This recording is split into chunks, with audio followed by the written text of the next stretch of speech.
ಯಾಕಂತ ಹೇಳಿದ್ರೆ ಯಾವಾಗಲೂ ನಾನು ಬರುತ್ತಿರುವಂತಹ ಸಂದರ್ಭದಲ್ಲಿ ಓಡೋಡಿ ಬಂದು ನನ್ನನ್ನ ಬರಮಾಡಿಕೊಳ್ಳುತ್ತಿದ್ದವಳು, ಮಧುಮಧುರ ಮಾತಿನಿಂದ ಮಾತನಾಡಿಸಿ ನನ್ನನ್ನು ಮುದಗೊಳಿಸುತ್ತಿದ್ದವಳು, ಜೊತೆಯಲ್ಲಿ ನನ್ನ ಸಂತೋಷದಲ್ಲಿಯೂ ನೀನು ಭಾಗಿಯಾಗುತ್ತಿದ್ದವಳು.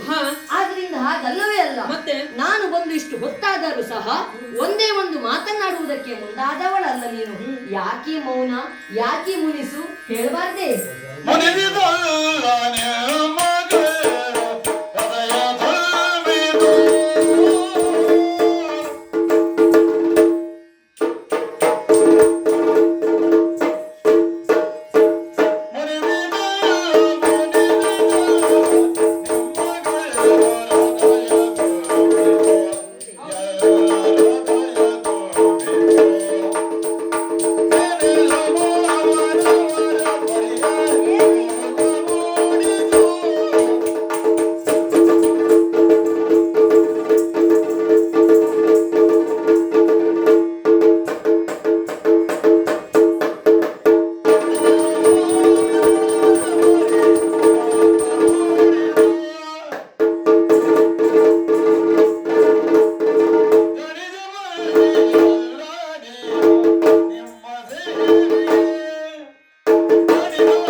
ಎಂದಿನ ಪರಿಯಿಂದಲ್ಲವೇ ಅಲ್ವಾ? ಸಿಟ್ಟಿನಲ್ಲಿದ್ದೀಯಾ ನೀನು?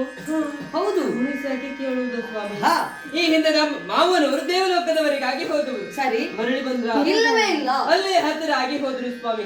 ಅಂತಹ ಪ್ರಮೇಯ ಎನ್ನುವುದು ಮರುಕಳಿಸುತ್ತದೆ ಎನ್ನುವುದರಿಂದಾಗಿ ಚಿಂತಾಕ್ರಾಂತಳಾಗಿ ಕುಳಿತಂತಹ ಸಂದರ್ಭದಲ್ಲಿ ನಿಮ್ಮ ಆಗಮನ ಎನ್ನುವುದಾಯಿತು. ನಿಮ್ಮನ್ನ ಕಂಡಾಗ ಹೃದಯ ಎನ್ನುವುದು ತುಂಬಿ ಬಂತು ಸ್ವಾಮಿ. ಸಂತೋಷ ಆಗ್ತಾ ಉಂಟು. ಯಾಕೆ? ದೇವಲೋಕದವರಿಗಾಗಿ ಹೋಗಿ ದೇವೇಂದ್ರನಿಂದ ಆತಿಥ್ಯವನ್ನು ಸ್ವೀಕರಿಸಿ ಅವರಿಂದಲೇ ಸನ್ಮಾನಿಸಲ್ಪಟ್ಟವರೆಂಬ ವಿಚಾರವನ್ನು ಕೇಳಿದಾಗ ಮನಸ್ಸಿಗೆ ತುಂಬಾ ಸಂತೋಷವಾಗ್ತಾ ಉಂಟು. ಅಷ್ಟೇ ಅಲ್ಲ, ನನ್ನ ಮನದಲ್ಲೊಂದು ಬಯಕೆ ಉಂಟು. ಏನೇ ಅದು? ನಿಮ್ಮ ಪಾದ ಸೇವೆ ಮಾಡಬೇಕೆಂಬ ಆಸೆ. ನಿನ್ನ ಇಚ್ಛೆಯಂತೆ ಆಗಲಿ.